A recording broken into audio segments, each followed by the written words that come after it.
خطبہ نمبر 111 آپ علیہ السلام کے خطبے کا ایک حصہ مذمت دنیا کے بارے میں۔ بسم اللہ الرحمن الرحیم۔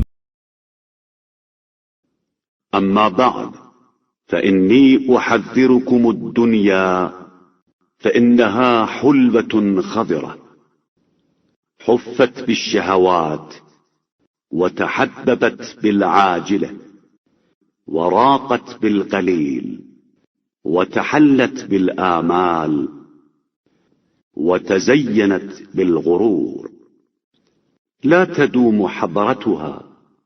اما بعد میں تم لوگوں کو دنیا سے ہوشیار کر رہا ہوں کہ یہ شیریں اور شاداب ہے، لیکن خواہشات میں گھری ہوئی ہے، اپنی جلد مل جانے والی نعمتوں کی بنا پر محبوب بن جاتی ہے اور تھوڑی سی زینت سے خوبصورت بن جاتی ہے۔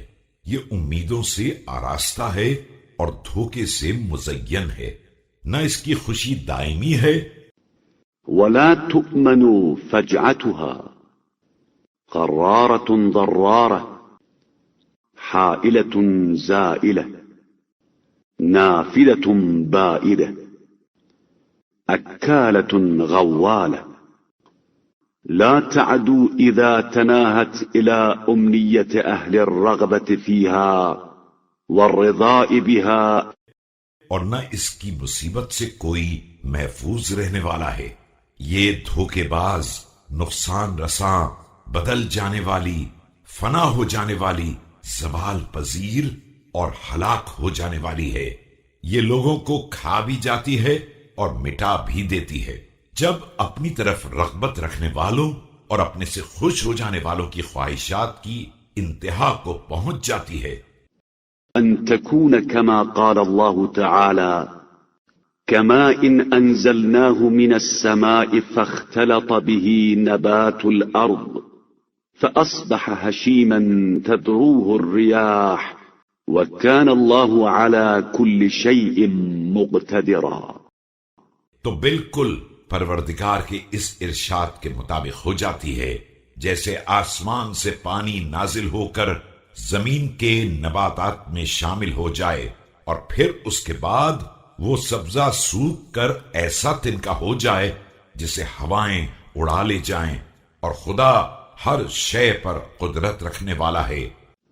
لم يكن امرؤ منها في حبرة إلا أعقبته بعدها عبرة ولم يلق من سرائها بطنا إلا منحته من ضرائها ظهرا۔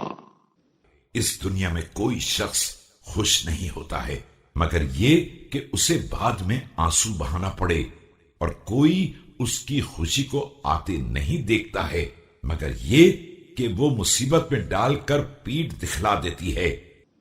ولم تطل له فيها ديمة رخاء إلا هتنت عليه مزنة بلاء وهري إذا أصبحت له منتصرة أن تمسي له متنكرة وإن جانب منها عذوذب وحلولا أمر منها جانب فأوبى۔